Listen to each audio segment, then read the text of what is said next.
noches, yo soy Beto Ortiz, que empieza una nueva edición de Beto a saber la amenaza elegante. Hoy, como ya todo el mundo sabe, la noticia del día, de la semana, del mes, es la inminente liberación del expresidente Alberto Fujimori.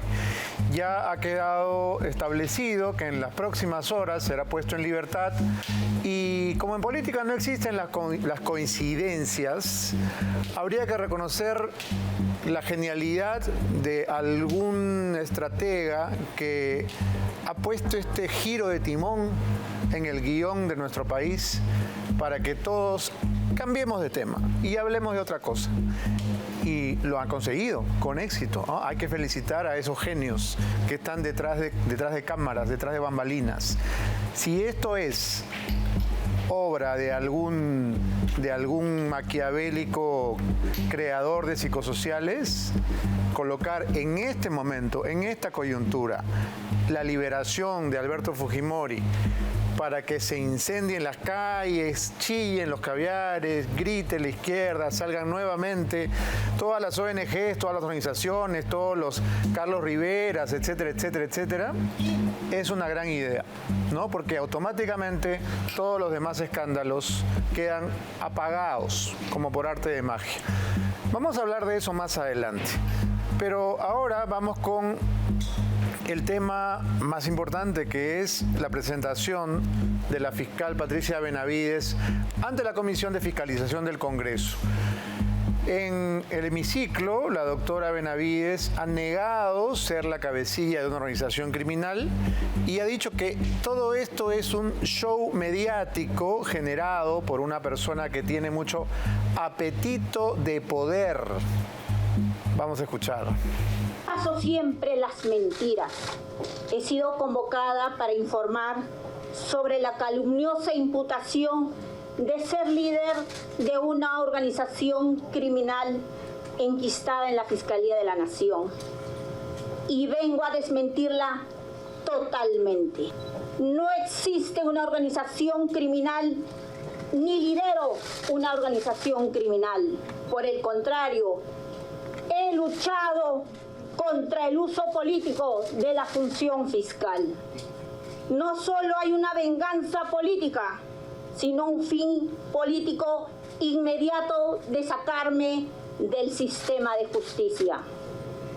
Todo este show mediático es la más clara expresión de la politización de la función fiscal y policial y la venganza contra quienes enfrentamos realmente al poder de turno. Ante ustedes hago un mea culpa de haber confiado en una coordinadora que había sucumbido el apetito del poder.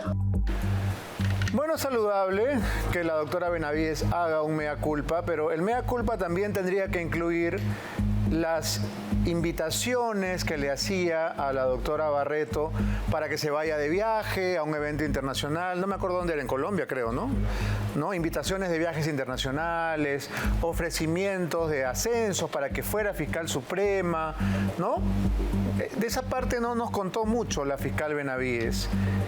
¿Era que Marita Barreto quería atornillarse, eternizarse en el poder, o era que Patricia Benavides prefería darle una patadita hacia arriba y convertirla en fiscal suprema para que simplemente dejara de ser una pulga en la oreja? Yo quisiera refrescarle un poco la memoria a la doctora Benavides y a su abogado, el doctor Jorge del Castillo, diciéndoles que era Benavides la que enamoraba de todas las maneras posibles a Marita Barreto. Sostuvieron reuniones en cafeterías, ella trató por todos los medios de que Marita estuviera contenta, ¿no? Pero no lo logró, no lo logró.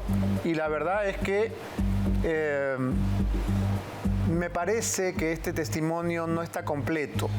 La doctora Benavides nos acusa a los periodistas que hemos denunciado a su nefasto asesor Jaime Villanueva de estar creando un circo, ¿no? Un circo mediático.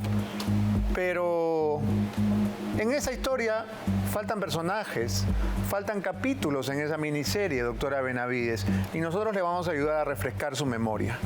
Vamos a otro momento de la declaración en la que calificó a Marita Barreto de incompetente. Adelante. Denuncio un montaje, una motivación política, porque las investigaciones sobre las muertes sucedidas en las protestas sociales no podían detenerse y debían determinarse las responsabilidades para que sea este Parlamento el que decida sobre la procedencia de la denuncia constitucional contra quien envió una insinuación amenazante en un medio de comunicación. La fiscal Barreto sabía que se produciría el cambio y ella solicitó mantenerse hasta el 7 de diciembre, indicando que era para conmemorar y ser galardonada por la detención del expresidente Pedro Castillo Terrones. Pero lo real fue que estaba ganando tiempo para presentar un organigrama fabricado, su supuesta organización criminal, y lograr un seguro mediático para atornillarse en el cargo de coordinadora.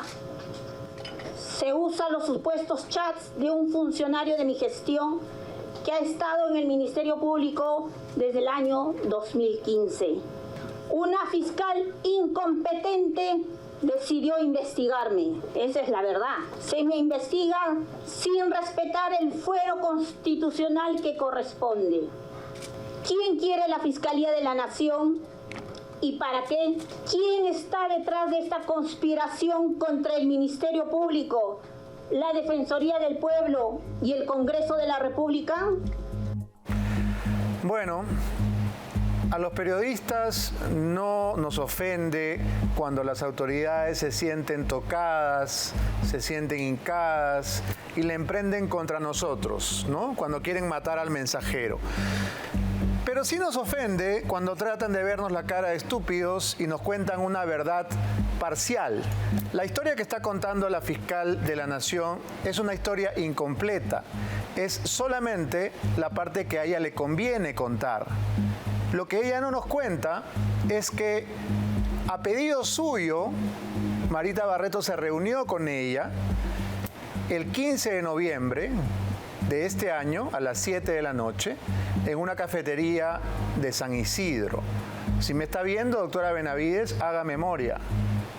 Usted convocó a la doctora Barreto para conversar con ella, para tratar de limar asperezas, para tratar de hacerle algún tipo de ofrecimiento, por ejemplo, que fuera fiscal suprema, por ejemplo, que se vaya de viaje a Colombia, que descanse, que la pase bien. ¿Usted recuerda haberla convocado a una cafetería de la avenida 2 de Mayo en San Isidro el día 15 de noviembre? Le doy unos segundos para pensar. Mientras tanto, Jorge del Castillo, sorprendiendo a tirios y troyanos, se convirtió en el abogado de la fiscal de la Nación, Patricia Benavides. Una cosa es que un político tome posición a favor o en contra de determinado personaje y otra cosa es que se convierta en su abogado defensor. La decisión, inconsulta por cierto, de Jorge del Castillo, ha generado un enorme resquemor al interior del partido aprista. Hay sendos tweets de Mauricio Mulder, ¿no?, ofendido por esta voltereta de Jorge del Castillo, porque ahora todos nos damos volteretas, somos acá gimnastas, Nadia Comaneci, y entonces de un día para el otro Jorge del Castillo se vuelve abogado de la fiscal y el APRA no lo puede creer. Ahí está el tuit. Como demócratas respetamos el ejercicio forense, pero en el caso actual aclaramos que el ex dirigente Jorge del Castillo partido, no representa en modo alguno al partido aprista. Bueno, parece que no les ha hecho gracia que Jorge del Castillo defienda a la fiscal. Entonces, ¿por qué? No es una mujer prístina, acrisolada, translúcida, inmaculada. ¿Por qué habría que temer que don Jorge del Castillo, viejo patricio del partido de Alfonso Ugarte, se convierta en su defensor? No hay nada que temer si la señora es un poco menos que una prócer de la patria. ¿Por qué se ponen tan nerviosos, mis amigos? Qué raro. Vamos a ver lo que le dijo doña Sigrid a Jorge del Castillo en el Congreso, porque es muy gracioso. Sigrid Bazán, que todavía no nos explica cómo se compró el departamento de $300.000 cuando no gana ni la 10ª parte de eso, le increpa a Jorge del Castillo ser defensor de la fiscal de la Nación cuando Jorge del Castillo está investigado por el caso Odebrecht. Entonces es la comisión de fiscalización que fiscaliza a la fiscal y la señorita Sigrid, convertida en fiscal, fiscaliza al fiscalizador del Castillo. Es una comedia de equivocaciones. Disfrutemos. La señora fiscal no tiene ningún proceso. Ella no está procesada, nadie la ha denunciado. Entonces no pueden hacer una inferencia equivocada en ese sentido. Fíjese, yo he asumido esta defensa de manera ad honorem, porque defiendo a la fiscal y defiendo a la democracia también. ¿Qué hace un investigado como abogado de la señora fiscal de la Nación, señor presidente? Y recordemos que el señor del Castillo, junto con otros militantes apristas, tienen formalizado en la carpeta 51-2018 una investigación preparatoria en la Fiscalía. La persona que me imputa este tema, la señorita Bazán, que lamentablemente se ha ido, ella sí está investigada por lavado de activos por la Fiscalía. Todos son un bullying mediático contra la fiscal de la Nación. Eso no es justicia. Bueno, la verdad es que creo que se empieza a saber la verdad. Poco a poco se empieza a abrir paso la verdad en esta historia, porque Jaime Villanueva ya admitió que los chats son verídicos, que los chats son de su teléfono, que lo que se dice ahí es cierto. Entonces la fiscal empieza a tener problemas. No nos puede mentir, doctora Benavides, no nos puede mentir. Entonces, yo le preguntaba si usted recuerda que se reunió a pedido suyo con la fiscal Marita Barreto en la cafetería Cherry. Qué buen gusto tiene la fiscal de la Nación, porque nuestro equipo de producción todos los días almuerza deliciosos potajes de la cafetería Cherry de 2 de mayo. Tenemos gustos parecidos, doctora Benavides, porque usted invitó a la doctora Barreto a tomarse un lonchecito al Cherry del 2 de mayo, y ahí está la prueba. A toda pantalla, por favor. La señora de negro, de pelo largo, es la fiscal de la Nación, Patricia Benavides, y, como es evidente, la que está frente a ella es la doctora Marita Barreto. El caballero que las acompaña es el jefe de seguridad de la Fiscalía. ¿Para qué fueron a esta reunión? Porque Patricia Benavides quería, de acuerdo a nuestras fuentes, convencer a la doctora Barreto de que aceptara ser fiscal suprema y dejara de ser la cabeza del equipo de fiscales contra la corrupción del poder, que es lo que a ella más le preocupa. Y ahí están, en este delicioso restaurante. No tengan miedo de poner Cherry, que todos comemos rico ahí. Hagámosle el Cherry a Cherry. Y ahí están. Entonces, dice Patricia que Marita Barreto ha tramado un operativo mediático para chantajearla, para ponerla contra la pared, para obligarla, ¿no? Pobrecita. Y yo las veo ahí muy felices tomándose un cafecito, probablemente con unos sanguchitos triples, ¿no? Con unos caprese, con un soufflé de guanábana, de mango, de durazno, de maracuyá. ¿No parece que están muy peleadas? ¿No? Cherry, con R, pues, mamita. ¿Podemos escribir bien? Gracias. Bueno, ahí está. Primera mentira que le enviamos a la fiscal de la Nación, que nos ha querido vender en la mañana su narrativa de que Marita Barreto la serrucha, la envidia, intriga contra ella, arma un tinglado mediático para traérsela abajo porque Marita Barreto quiere ser fiscal de la Nación. Parece que no, parece que ellas se llevaban muy bien y partían un confite hasta que la ficha de Jaime Villanueva apareció en el tablero. En ese momento se acabó la amistad, se acabaron las sonrisas, se acabaron los lonchecitos, ¿no? Díganos la verdad, doctora Benavides, no nos dé gato por liebre, cuéntenos la historia completa. El congresista Edgar Reimundo de Juntos por el Perú nos ha citado en el momento de increpar a la doctora Benavides por su lentitud, por su lenidad de encarpetar un año el informe del equipo especial que debió haber culminado con la detención de los malhadados niños de Acción Popular. Esta semana ese informe cumple un año y hay que cantarle Happy Birthday. Un año guardado. De acuerdo a la información del periodista Beto Ortiz, señala de que todavía con fecha 6 de diciembre de 2022 habrían remitido un informe a la Fiscalía de la Nación por parte de la fiscal anticorrupción Marita Barreto, respecto a que proceda o tenga conocimiento en relación a la detención preliminar de 10 personas, entre ellos de 6 congresistas, si mal no me equivoco. Se indica de que se encajonó una investigación porque había un pedido del equipo especial para detener a determinados congresistas. A ver, señores congresistas, ¿ustedes tienen la calidad de aforados? Tienen la calidad de aforados. ¿Un policía o un grupo de policías puede determinar detenerlos a ustedes? ¿No es a través de una investigación seria y firme que se establezca la responsabilidad de cada uno de ustedes? Nosotros no obedecemos órdenes de nadie. Me gusta este tono de maestra primaria con que trata a los congresistas, ¿no? Me parece que es adecuado, ¿no? Teniendo en cuenta el IQ de algunos de ellos y el nivel de cultura general de otros. Pero es un poco insultante, ¿no? A ver, señores congresistas, ¿ustedes son aforados? No, sí. Hablando con idiotas, ¿no? Bueno, nosotros no somos idiotas, fiscal Benavides, así que continúo con mi pregunta.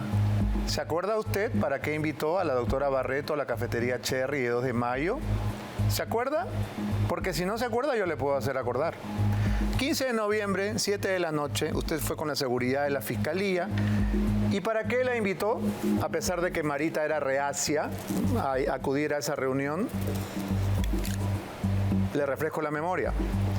1, para que le acepte el cargo y sea fiscal suprema y abandone su rol a la cabeza del equipo de fiscales contra la corrupción del poder. Y 2, para que se vaya de viaje, para que disfrute la vida. Así como cuando usted se fue a Miami a conversar con Sada Goray y Marita se fue a Punta Cana. ¿No? Viajes. No hay nada que un buen viaje no pueda resolver. No hay discordia que no se pueda disolver con un tourcito a Punta Cana, a Cartagena. ¿Se acuerda que hablaron de eso? Voy a esperar su respuesta. En todo caso, si usted no le ofreció un viaje y si usted no le ofreció ser fiscal suprema, yo me tragaré mis palabras aquí. Pero si tengo el audio, entonces usted dirá, me amenazan mediáticamente, ¿no? Marita Barreto utiliza la prensa como un arma arrojadiza. Esto es una campaña, es un circo mediático, es un chantaje. No, es simplemente nuestro afán por saber la verdad y para que no nos agarren de idiotas. Nosotros no somos congresistas. Disculpe. Luis Capuñay, el abogado de Villanueva, el personaje más polémico, ha informado la decisión de desistir al requerimiento de impugnar la detención. Yo me preguntaba, ¿para qué impugnan una detención que se acaba mañana? Porque eran 10 días. 10 días. 10 días se cumplen mañana. ¿Por qué no se ahorran la molestia? Escuchemos. Buenas tardes, Jaime Javier Villanueva Barreto, con DNI 10810155, dirección calle Lambayeque, Manzana S, lote 7, La Molina, en grado de instrucción, doctor en filosofía. Luego del apersonamiento hemos conferenciado y llegamos a la decisión de desistirnos del requerimiento impugnatorio. No compartimos la postura por la cual se cuestionó la resolución de detención preliminar, en toda vez que conforme ha expresado mi patrocinado al momento de rendir su declaración ante el fiscal que lo investiga, él ha reconocido los chats en los cuales se sustenta esta decisión emitida por el doctor Chávez Tamariz de decretar la detención preliminar. En tal sentido, ya no subsistiendo los fundamentos en atención a los cuales se interpuso el recurso impugnatorio, la Quinta Sala Penal de Apelaciones Nacional decide tener por desistido a Jaime Javier Villanueva Barreto del recurso de apelación que tuviera interpuesto contra el extremo de la resolución número 1 del 25 de noviembre de 2023, que declaró fundado el requerimiento de detención preliminar judicial por el plazo de 10 días en su contra. Perdón. Olimpo.bet, la única casa de apuestas sin rollover donde podrás jugártela por tu equipo favorito en los mejores eventos deportivos. Y hoy te trae esta super promo. Regístrate con el cupón Olimpo Perú y recibe 45 soles sin rollover. Recuerda que en Olimpo todas las promos son claras y sin letra chiquita. Juega y gana en Olimpo.bet. Muy bien, ahora sí voy a presentar a mi invitado de esta noche, que es el autor de un libro que va a generar, creo yo, una verdadera tormenta, porque finalmente vamos a conocer la verdadera historia de lo que ocurrió en el Perú hace exactamente un año. Esta debería ser una semana de fiesta, porque esta semana conmemoramos el primer aniversario de la caída del corrupto, del golpista Pedro Castillo Terrones. Y desde mañana está en librerías Así cayó Castillo, investigación de Humberto Jara, que nos cuenta la historia secreta del equipo especial de la Policía Nacional que salvó la democracia en el Perú. Humberto Jara está con nosotros y le damos la bienvenida. ¿Cómo estás, Humberto?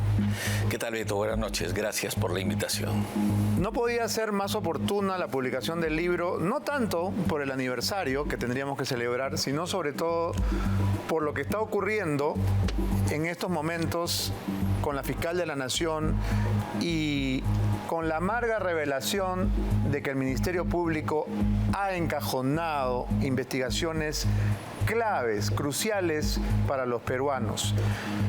Vamos a hablar largo y tendido de tu libro, pero yo te invito a que veamos juntos el informe que ha preparado Ismael Tazaico, entrevistando a algunas de las fuentes más importantes de tu investigación. El libro se basa en el testimonio de los miembros del equipo especial de la Policía Nacional que consiguieron esta proeza. Harvey Colchado, por supuesto, y los policías que estuvieron trabajando durante meses, porque la caída de Castillo no fue un golpe de suerte, no fue simplemente una torpeza, no fue obra de ningún político, de ningún empresario, ni de ningún periodista. Así que todos los que vengan a decir yo tumbé a Castillo están hablando estupideces. ¿Quiere usted conocer por qué cayó, cómo cayó y cuánto trabajo costó? Adelante.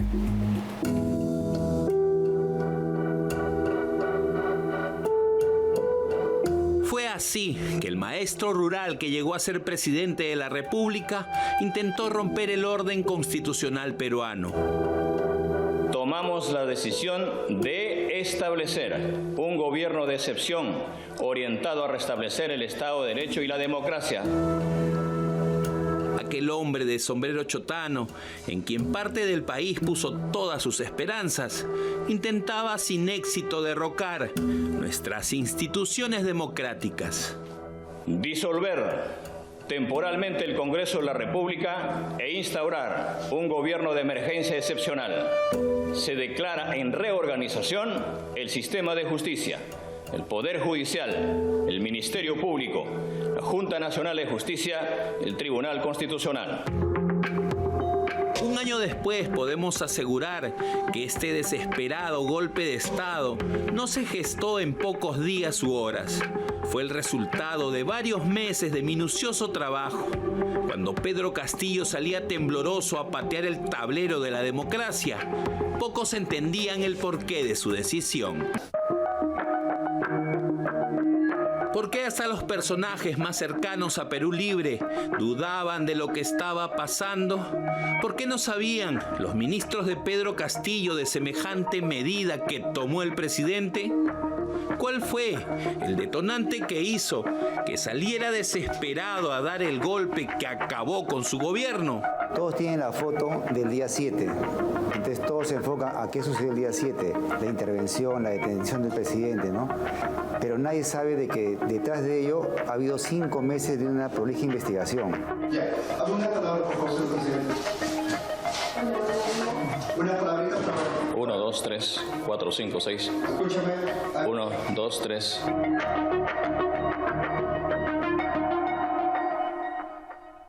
Gracias, hermanos, compañeros nuestros.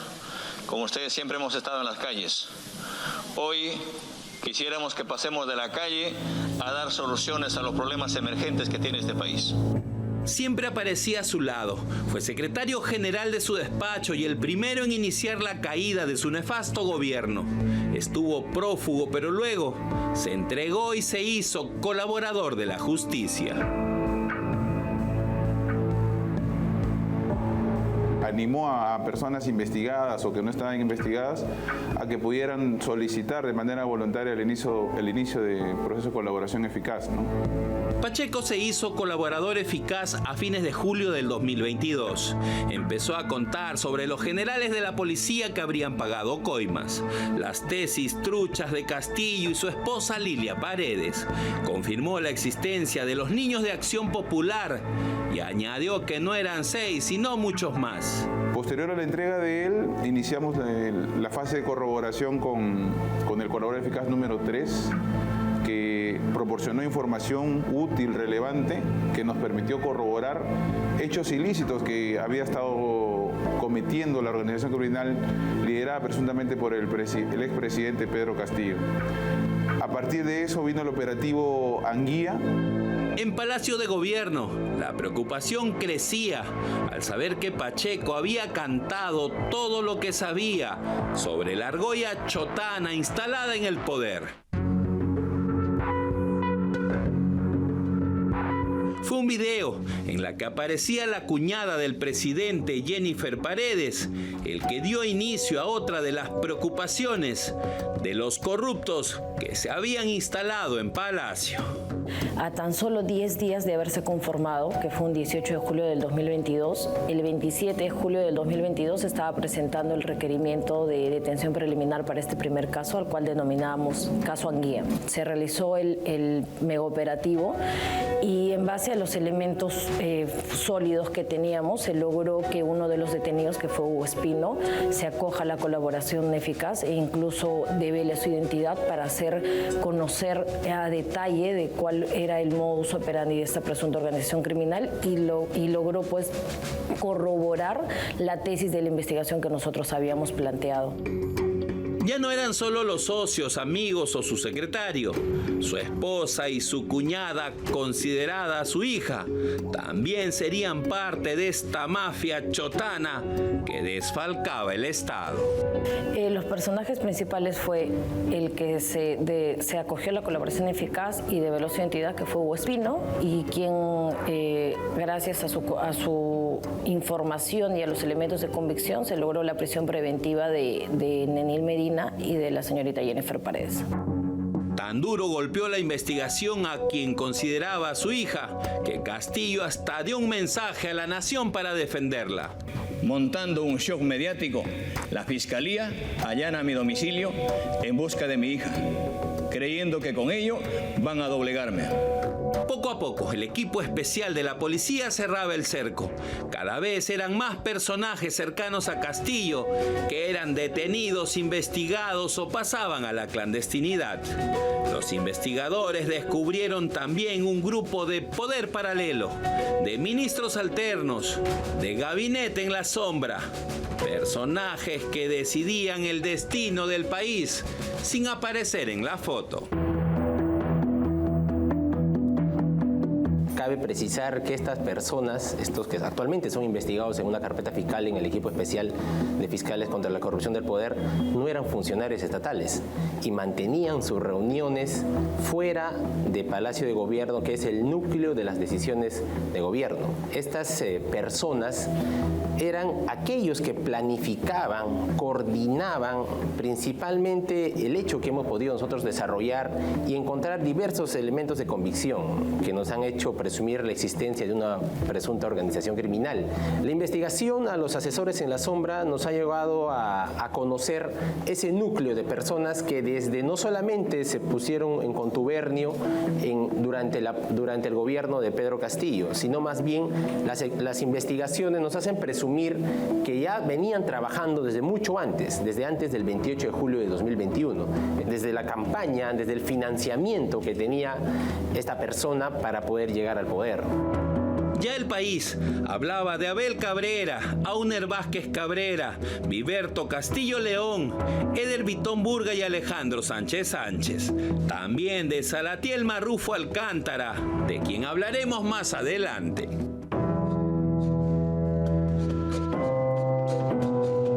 Cuando Beder Camacho decía esto, ya declaraba con los investigadores. Al haber reemplazado a Bruno Pacheco, era cercanísimo del entorno presidencial y brindaba información importante a la policía. Pero hubo alguien más, cuya declaración fue trascendental. La ruta del dinero al señor presidente de la República, Pedro Castillo Terrones, se le entregaba sumas de 50.000 soles mensuales para efecto de que mantenga en el cargo al señor Heiner Alvarado como ministro de Vivienda. Dichas sumas de dinero eran entregadas directamente por el señor Heiner Alvarado en el Palacio de Gobierno. Poco a poco fuimos avanzando y fuimos desenmarañando cómo funcionaba, ¿no?, el entorno más cercano del entonces presidente Castillo, ¿no?, y que estaban cometiendo actos ilícitos, sobre todo desde el entorno familiar, el entorno amical y con congresistas a cambio de procesos de licitación, todo era a cambio de algunos beneficios económicos. Fue un trabajo, pues, por fases, ¿no? Creo que el día que el presidente Castillo decide dar el golpe de Estado, es porque se sintió acorralado, pero para que él sienta eso, llegue a tener ese temor y tomar esa decisión, que muchos dicen precipitada, fue porque él se dio cuenta que lo que nosotros habíamos realizado como equipo especial de policías y los fiscales era porque las investigaciones eran sólidas, ¿no? Todo eso influye en ese momento cuando minutos antes que él dé el golpe de Estado y creemos de que eso fue la toma de decisión y fue una estrategia, una estratagema que se utilizó porque nos permite la ley, nosotros aplicamos la inteligencia y la investigación. Cuando Salatiel Marrufo contaba con lujo de detalles los actos de corrupción de Pedro Castillo, este recibía el dato que existían audios y videos que serían expuestos en el Pleno del Congreso, justamente cuando discutirían su vacancia. Aquel dato fue lo que desencadenó la apresurada decisión de dar el golpe de Estado.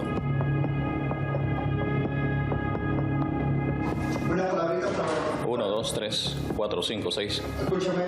1, 2, 3. Simultáneamente en el caso Anguilla también se ejecutó el operativo de los niños contra el allanamiento para 6 congresistas denominados Los Niños. Al mes y medio aproximadamente se ejecutó el cuarto medio operativo, que es el operativo Petroperú. Ahí detuvimos en el punto más importante al jefe de inteligencia del Perú, o sea, al jefe de la DINI, el señor Fernández Latorre. Todo eso confluyó para que el día 7 de diciembre, cuando se llevó a cabo esta declaración virtual, porque el señor Salatiel estaba en el penal interno y comenzó a narrar todo lo que te acabo de decir y cómo un promedio de $1 millón de soles, de medio millón de soles recaló en el señor presidente de la República en diferentes oportunidades. El perulibrista intentó dar el golpe de Estado, recibiendo el rechazo generalizado del país. Lo que vino en las horas posteriores es historia conocida. De lo que estamos seguros a un año de aquel suceso es que fue acorralado y finalmente acobardado por las investigaciones, pruebas, testimonios y evidencias. Decidió irse como llegó. Pensaba salir directo a la tierra de los tacos y terminó en Barbadillo. Bien, este es un sucinto panorama de lo que el libro de Humberto Jara contiene. Así cayó Castillo cuenta la historia del operativo secreto que terminó con el gobierno corrupto de Perú Libre, que dicho sea de paso es el partido que todavía nos gobierna. El gobierno anterior, como les gusta decir. Antes de empezar la entrevista voy a cumplir con mis compromisos comerciales. Pocas cosas en la vida son tan placenteras como disfrutar de un delicioso chocolate. Por eso Chocolates Elena te presenta sus nuevas variedades, barra de chocolate de leche y barra de chocolate bitter, que es mi favorita. Elaboradas con cacao orgánico, delicioso aroma, sabor incomparable. Pídelas en cualquiera de nuestras tiendas, grifos, autoservicios o vía delivery en www.elena.pe. Nuevas barras de chocolate Elena, te vas a enamorar. Bien. Lo anunciado, estoy con Humberto Jara, que nos va a contar los secretos de este libro, pero quiero compartir contigo, Humberto, otro video que demuestra cómo la fiscal Benavides no nos ha contado la historia completa. Ahí está nuevamente a toda pantalla, por favor. Para los que dijeron que era solamente una foto, no, ahí está el video. Y ahí está la señora que pareciera tratar de taparse la carita un poco, ¿no? Seguramente sabiendo cómo trabaja el equipo especial, con muchas cámaras, con muchos teléfonos, y justamente haciendo este tipo de trabajo de inteligencia fue que consiguieron derribar a Pedro Castillo.